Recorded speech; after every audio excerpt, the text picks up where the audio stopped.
você logo após a entrevista. Beleza? Tá chegando, hein? Agora vamos para a nossa terceira atração da trilha Gente e Gestão. Será uma entrevista com o tema Interpretar os ventos das mudanças e ajustar as velas do negócio. Nosso convidado é Gustavo Wigman. Ele atua no mercado de educação desde 2007, nos ramos de estratégia e finanças. Recentemente tem auxiliado colégios no desenho e execução de suas estratégias de crescimento e é presidente do Instituto Veteri, uma ONG voltada para projetos de educação e empregabilidade, com forte atuação em projetos de Olimpíadas do Conhecimento. Roda VT.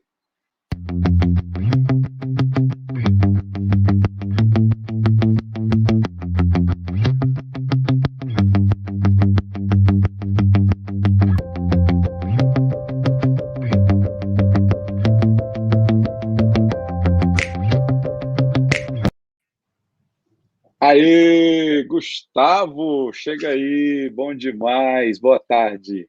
Boa tarde, Jones, tudo bem? Beleza, bom te encontrar aqui, hein? Bom te ver de novo também. Show.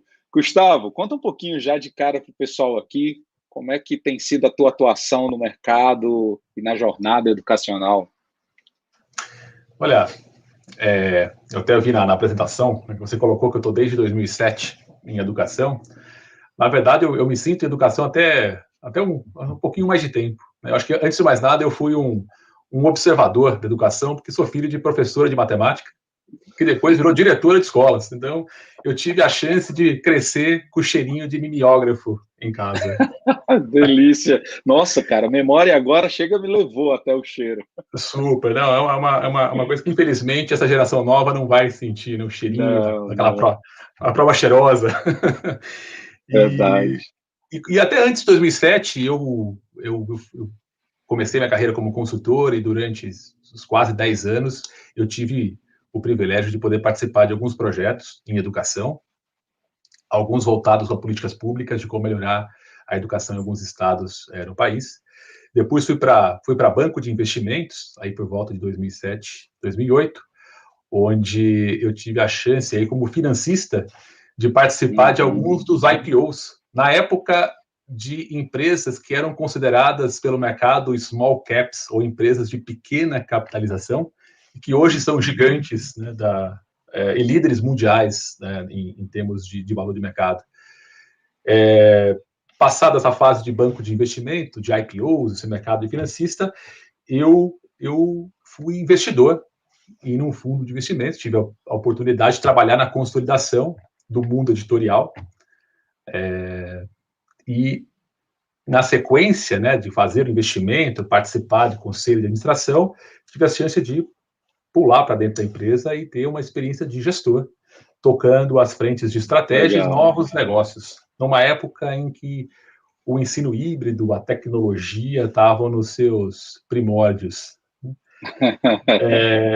Também, saindo desse mundo, né, de investimento, de fundos, tive a chance de ser empreendedor, e empreendedor não só em negócios voltados à educação, com fins lucrativos, mas também o empreendedor social, com a fundação do Instituto Veteri, uma instituição sem fins lucrativos para promover as Olimpíadas do Conhecimento no país, onde também tive a chance de exercer um pouquinho o papel de professor, lidando aí com algumas turmas olímpicas na preparação para algumas provas internacionais e para as finais das Olimpíadas.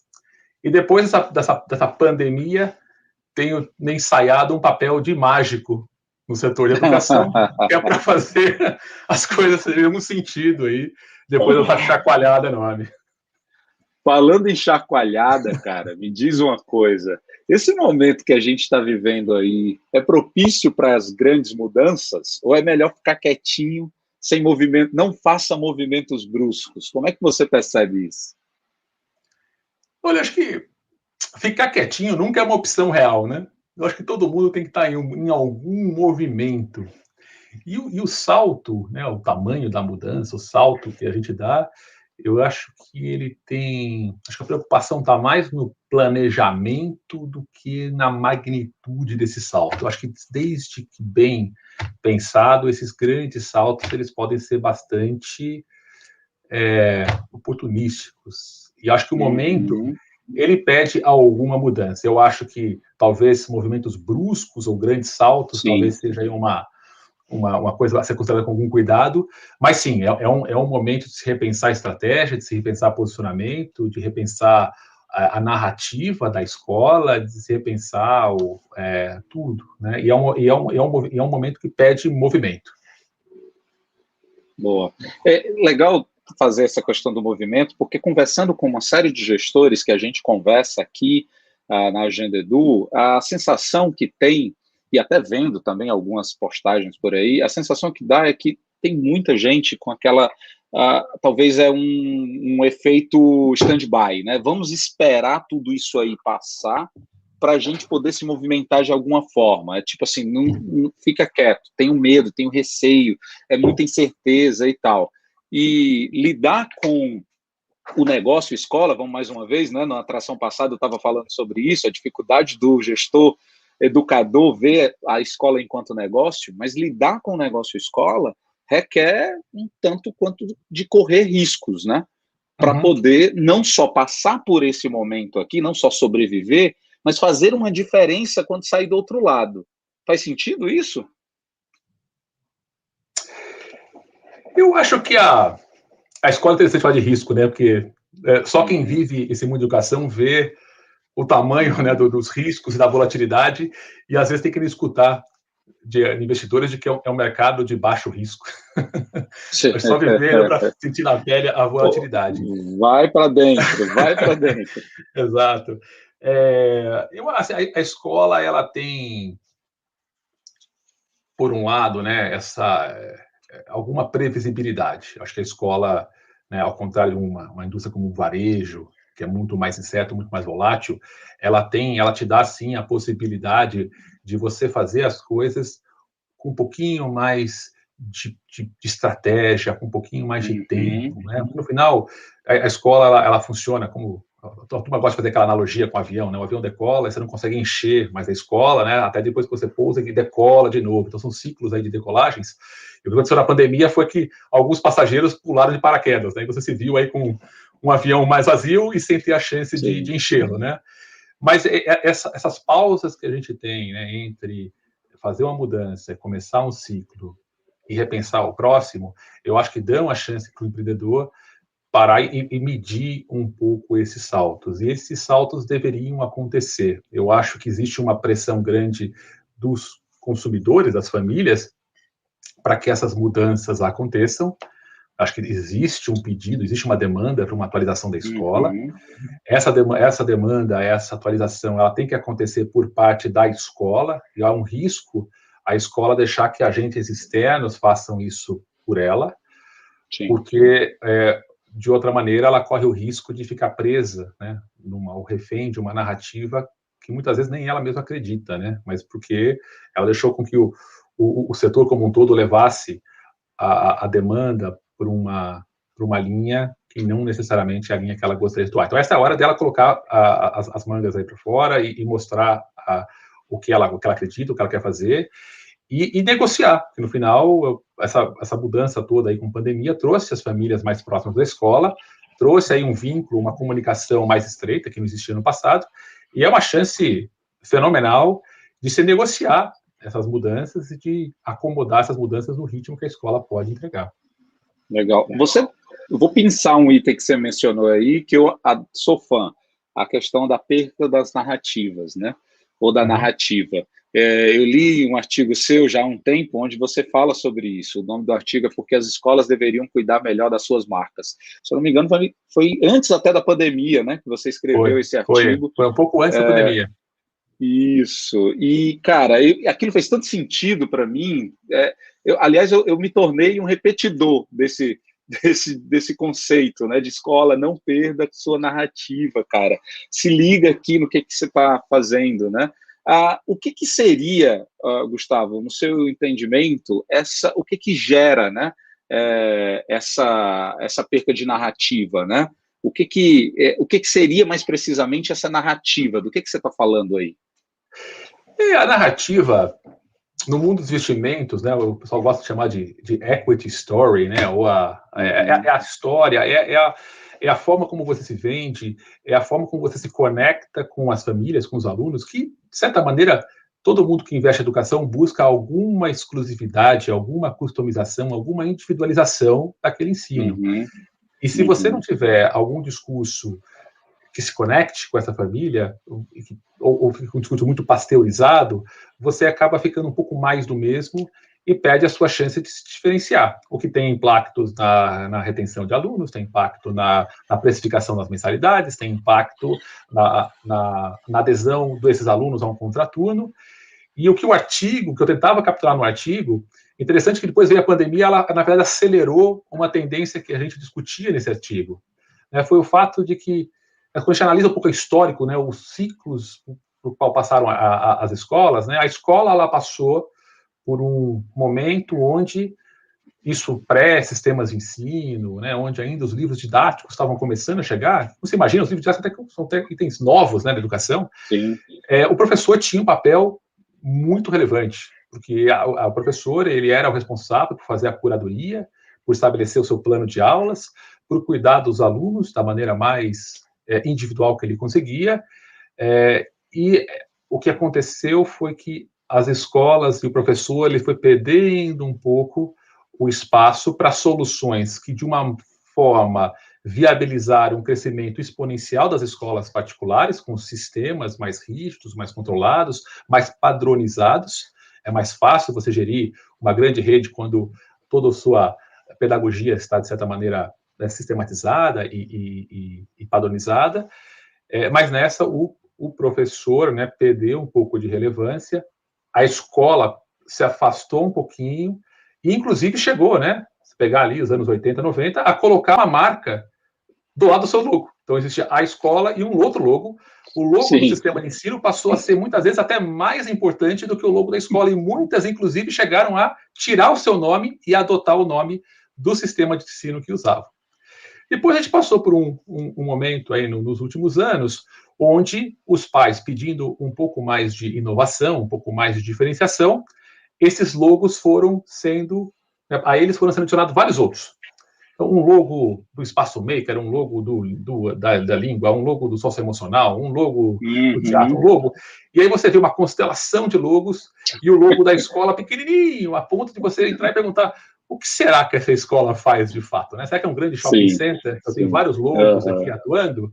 E o interessante é que você caminhava por várias escolas distintas, com propostas muitas vezes distintas, precificações distintas, cargas horárias distintas, e os logos eram os mesmos, né? E isso começava a criar uma certa confusão na cabeça dos pais. E o artigo ele serviu para dar uma chacoalhada, dizendo assim, pessoal, o que vale é o logo da escola. Isso aqui é tudo periferia, isso aqui é ferramenta. E essas ferramentas são excelentes, elas são ótimas, elas devem sim ser usadas pelo colégio. Mas a forma como você junta essas pecinhas e monta a sua proposta, a sua narrativa, ela tem que ser muito bonita. Era a hora, um chacoalhão de resgatar. E aí a tecnologia vem a ajudar. Porque quando você começa a plugar todas essas pequenas peças numa plataforma e customiza essa plataforma para as necessidades do colégio, aí sim você começa a ter ofertas bastante únicas, mesmo que sejam feitas com componentes de mercado. Então, a ideia era, olha, o mundo vai se digitalizar e você não pode ficar refém dessa nuvem de pequenas soluções, né? Sim. E quando você for entrar na digitalização, você tem que, na verdade, trazer isso para a sua marca. E aí a pandemia chegou e, na verdade, forçou a escola a entrar na digitalização, e aí veio mais uma marca, que é a marca, né, da plataforma que será descentralizada. Mas a narrativa...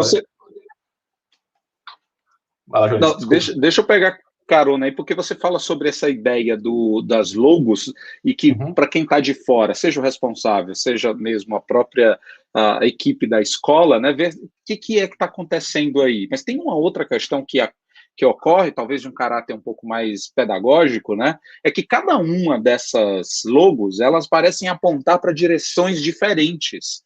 E não entra em uma sincronização de filosofia, de crença pedagógica no que é a escola. Então, se a escola não tem isso que a gente está chamando aqui de narrativa, a sua crença, a sua identidade, a sua visão identitária, à medida em que essas logos vão entrando no dia a dia, parece que isso vai virando um Frankenstein. Cada coisa dessa parece apontar para uma direção. E com isso, entendam aqui, audiência, né? Eu não estou dizendo que a gente não deve, enquanto escola, ter isso. Na escola eu contratei várias dessas logos. Eu precisava desses parceiros para performar em uma série de coisas e continuo acreditando que a escola precisa deles. No entanto, a grande questão aqui é quem vai ditar o quê? Exatamente. Né? Esse é o ponto. Então, aquela velha imagem antiga do cachorro, né? É o cachorro balançando o rabo ou o rabo balançando o cachorro, né? Exatamente. São as ferramentas que têm que se adaptar à escola, e não a escola que tem que se adaptar a essas ferramentas. E aqui, a gente quase que retoma um pouco, né, olhando os ciclos da escola, aquele momento inicial, onde o professor, a escola, a coordenação ganham um peso maior de fazer uma curadoria. Agora, uma curadoria digital, uma curadoria até mais difícil pela amplitude da oferta, né? Existe muito mais oferta de coisas muito boas. Essas ferramentas, elas são boas, se bem utilizadas, mas desde que elas componham, elas se encaixem numa narrativa da escola, e não que a escola se veja obrigada a distorcer a sua narrativa para acomodar uma solução que, porventura, esteja na moda, né? Eu, dizendo de outra forma, seria algo que eu aprendi quando naveguei pelo sistema de ensino, aí, trabalhando em sistema de ensino. O que é o curso e o que é o recurso, né? Então, quem é o autor do curso? São as marcas que você contrata para ser seu parceiro aí na escola, ou é você que tem que ser o autor do curso? Né? Bom, eu acredito que é a escola que tem que ser o autor do curso. Todo o resto que você traz é recurso, né? E que tem que servir ao curso. E a narrativa, às vezes, em pequenos detalhes, elas, né, elas acabam dizendo, são pequenos detalhes que dizem muito a escola. Então, por exemplo, outro dia eu visitei um colégio grande, devia ter quase uns 3 mil metros quadrados de construção, e tinha uma sala super legal, que era o espaço de criatividade, né? E essa sala tinha uns 100 metros quadrados. Aí você fala o seguinte, bom, se esse é o espaço da criatividade, quer dizer que todo o resto não é criativo? Né? A escola deveria ser a criatividade. Então, é isso. Um pequeno detalhe, quando você entra numa escola e vê uma sala pequena perto de um prédio maior, chamado espaço de criatividade, às vezes passa a impressão de que o resto não é criativo. E aí você entra nessa sala, ela é legal, o sofá é colorido, tinta, vazia, tá? Enquanto as outras salas, tradicionais, com a carteirinha tradicional, cheias. Então, será que essa sala não deveria ser... Não será que a escola é criativa e essa sala deveria ter um outro uso? Se existe, de fato, uma sala de inovação, uma razoabilidade, será que ela está sempre utilizada para ter uma concorrência? Os professores deviam estar lutando e brigando para usar aquela sala, porque aquela sala deveria ser estimulada. Então, ter uma salinha bonita, né, decorada, com cara de Silicon Valley, e de chamar de espaço criatividade, não torna uma escola criativa. Muito pelo contrário, até joga contra a narrativa se não for muito bem utilizada. É verdade. Deixa eu puxar outro artigo que você escreveu, depois do início da pandemia, né? O título é O Rei está nu. Você relata nesse artigo, né, que diante aí da pandemia, a escola estava nua, né? Ou seja, suas fragilidades ficaram aparentes. Um ano depois, Gustavo, o rei continua nu ou se vestiu de alguma forma? Sabe que quando eu escrevi o artigo, isso era o começo da pandemia, acho que tinha uns 30 dias de pandemia só, né? Na hora de escolher uma gravura, eu ainda escolhi uma gravura onde o rei usava um samba-canção. Eu acho que hoje em dia nem o samba-canção tem mais. Eu acho que o rei hoje está completamente nu, o que pode ser muito bom. Eu acho que a educação como um todo está nu no bom sentido. A gente tem muito mais visibilidade, muito mais transparência. E a escola, ela tem muito a ganhar com isso, né? Porque, obviamente, os colégios que entregarem aquilo que as famílias esperam dele. As salas são virtuais, todo mundo consegue assistir uma aula hoje em dia.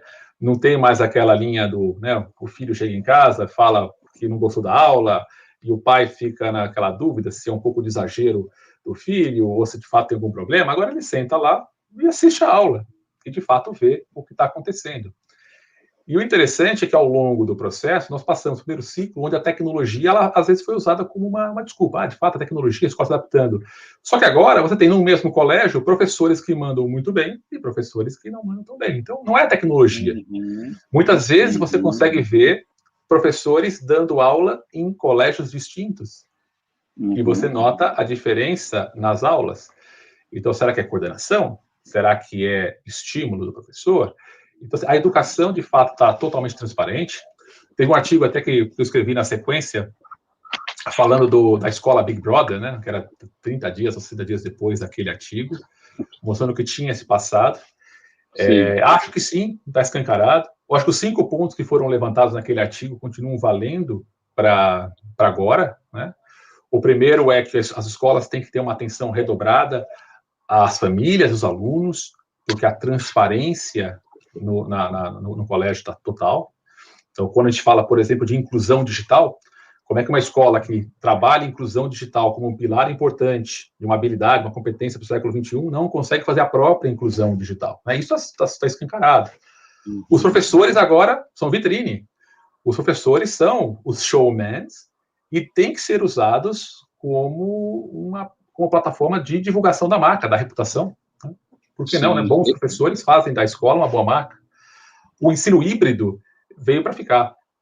Né? Só que veio para ficar nesse modelo novo, né? Um modelo, de fato, onde a tecnologia é usada para individualização, para customização, e não para homogeneização do ensino. Deixa eu separar esses 2 itens que você trouxe aqui, professor e ensino híbrido. Vamos pegar primeiro o professor. Tá? O professor, você traz ele apresentou ele como a importância de ser visto como talvez aí uma grande alavancagem da marca, né, para a credibilidade da escola. Isso não seria um peso para o professor carregar? Como é que ele se constitui como essa alavancagem, né, que gera credibilidade para a marca? Olha, a verdade é que ele não precisa fazer muito mais do que ele já faz. A verdade é que aquele professor que está fazendo um bom trabalho agora tem visibilidade. Não são mais 20 alunos, 30 alunos espalhando no boca a boca a qualidade dele. Né? São famílias que estão assistindo e vão além. Vou dar um fato interessante. A gente, no meio da pandemia, no Instituto, a gente lançou um projeto para dar aulas gratuitas.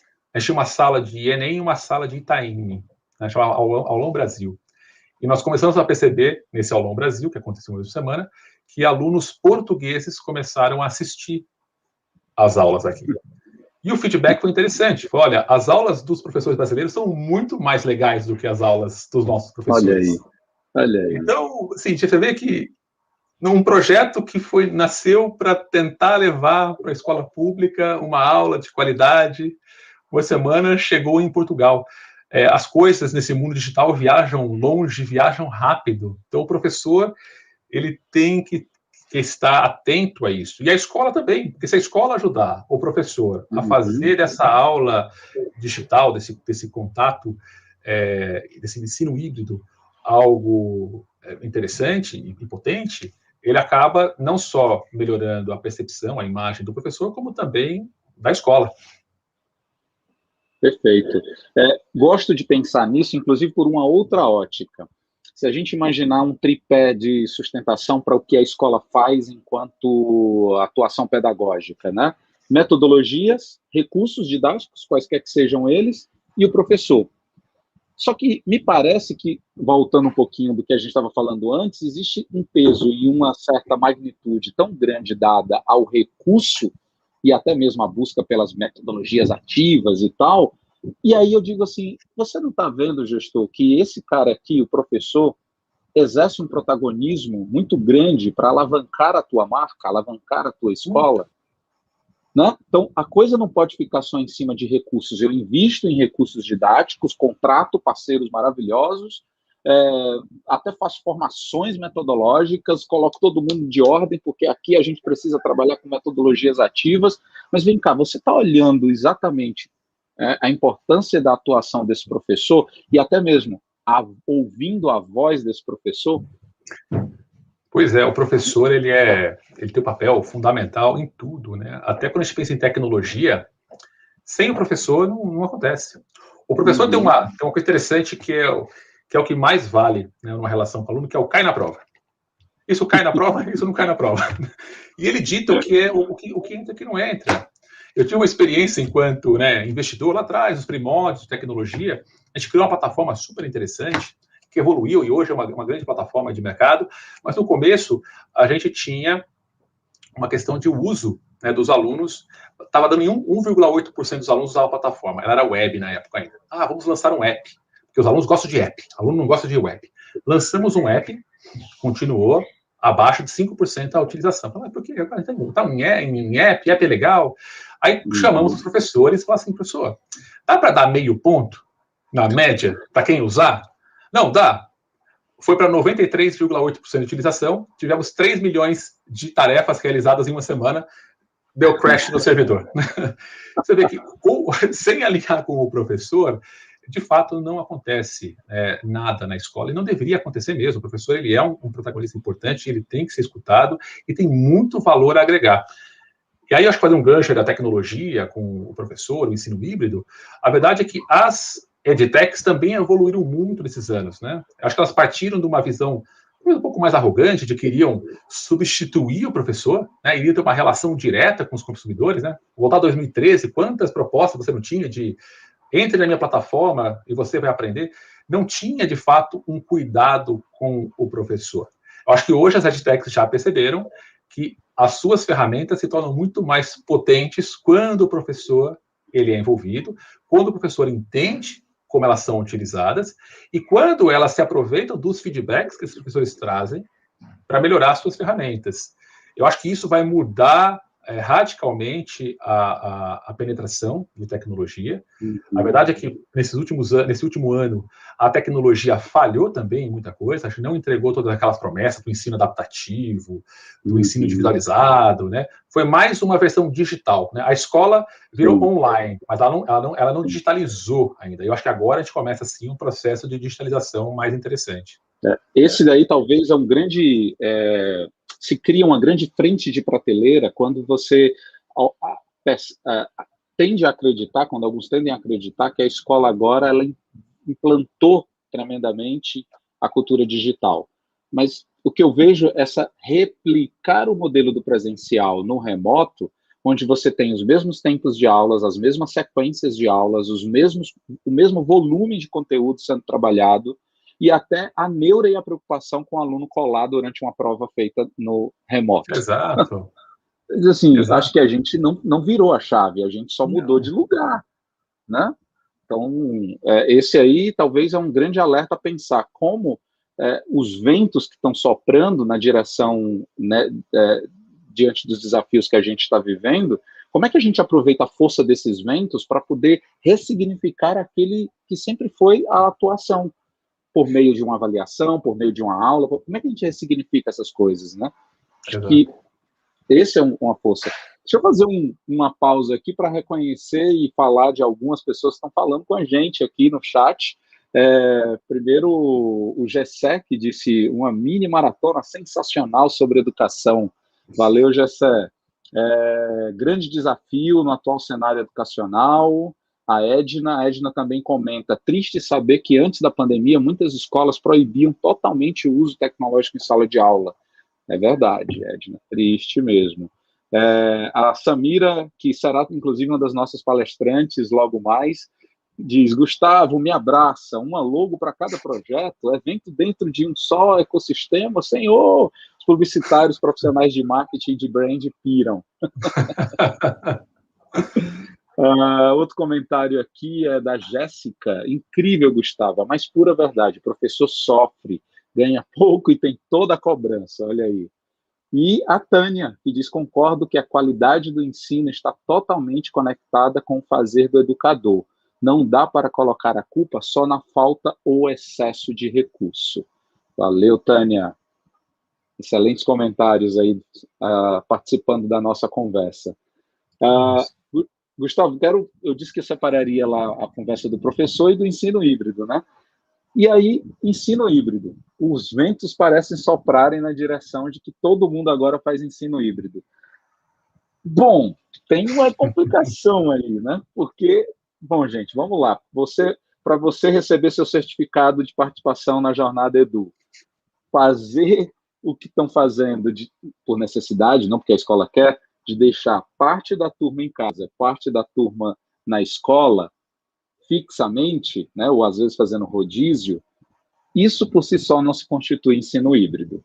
Então, por favor, não vamos dizer que a gente agora está vivendo ensino híbrido plenamente. Mas, porém, contudo, todavia, a gente tem aí uma grande oportunidade de aprender a ampliar espaços e tempos da aprendizagem, que é um dos conceitos bases do ensino híbrido.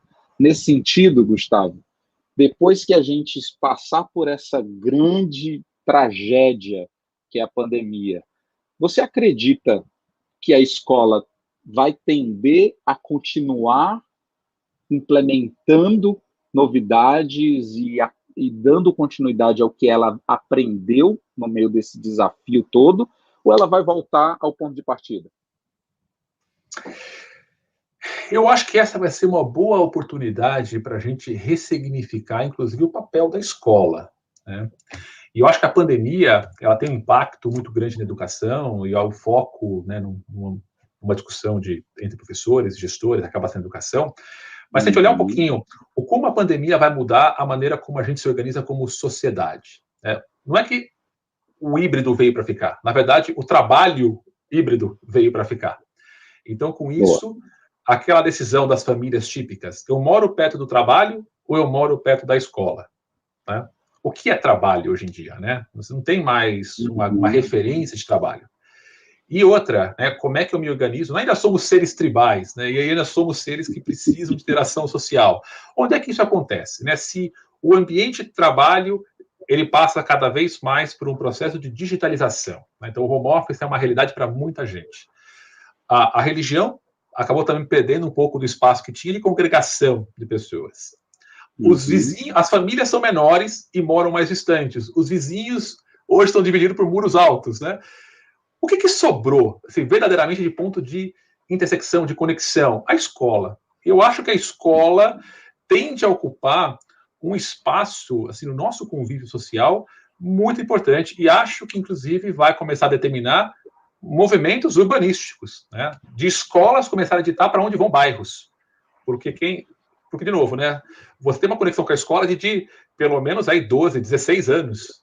Enquanto que com o trabalho, hoje em dia, você não sabe se é 1 ano, 2 anos, se é híbrido, se você viaja. Então, essa conexão que a escola tem com a sociedade, eu acho que ainda tem que ser aproveitada pelos colégios. Então, a maneira como lida com as famílias, como lida com os pais, o contratudo, as interações, passa a ser bastante importantes. Com relação ao ensino híbrido, ele tem que caminhar para uma linha de agregar para a aprendizagem. Hoje ele serviu de muleta e ajudou em muito, né, com essas muletas, para que a gente conseguisse entregar uma educação, mas na verdade que agora a gente tem que caminhar para um ensino individualizado, para corrigir gaps, para trabalhar a inclusão, e não somente de entregar um conteúdo massificado. Mas eu acho que a escola, só para resumir, ela tem aqui a oportunidade de se reinventar como um espaço, como interação social, como educação, e está muito bem posicionada olhando para frente. Porque se é um negócio que não vai acabar, no curto prazo, pelo menos, é a escola. Nem que a gente nasça com chip, já sabendo tudo. As famílias ainda precisam de um lugar para deixar as crianças durante pelo menos umas 5, 6 horas todos os dias. Verdade. E muito bom essa percepção de analisar o entorno, analisar o contexto todo, e entender o papel da escola nesse momento da história, né? Que significado ela tem? Isso que você traz é muito legal. E uma das coisas que eu acho que às vezes passa batida, que muitos de nós que atuamos ou já atuamos dentro de escola, a gente se encapsula assim, em si mesma e não fica ligado no que está com o radarzinho ligado no que está acontecendo em movimentos aqui na minha cidade, no país ou até fora do país. Então, gestor de escola, ou mesmo professor que está nos ouvindo agora, você precisa ficar ligado nos movimentos que está acontecendo, entender por que as coisas estão acontecendo. E como essas coisas que estão acontecendo ao redor de nós influenciam o nosso negócio, influenciam a nossa prática, porque senão a gente perde a relevância. E perder a relevância é algo muito drástico no negócio e até mesmo no processo de aprendizagem. É isso? É isso aí. Boa. Gustavo, o que você faz de conta que você tem 1 minuto de mentoria com um gestor de escola? Em 1 minuto, o que você diria para poder essa mentoria valer para o gestor?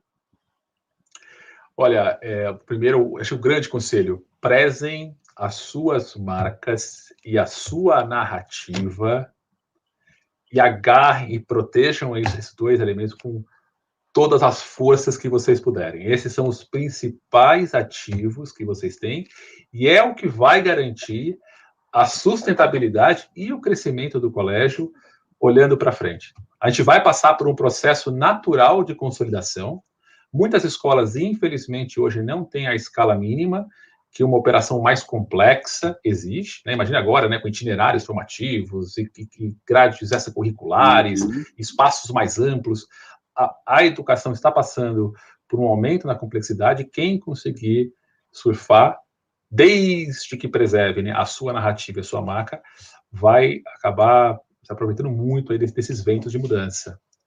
Então, fica, a dica ficaria, né? Marca e narrativa, e as duas coisas estão muito amarradas, né? Porque a narrativa e o tipo da marca, protejam com todas as forças. Maravilha. Gustavo, muito obrigado por fazer parte da nossa jornada e trazer contribuições tão relevantes para os gestores aqui. Valeu mesmo. Obrigadão, Jones. Obrigadão, pessoal.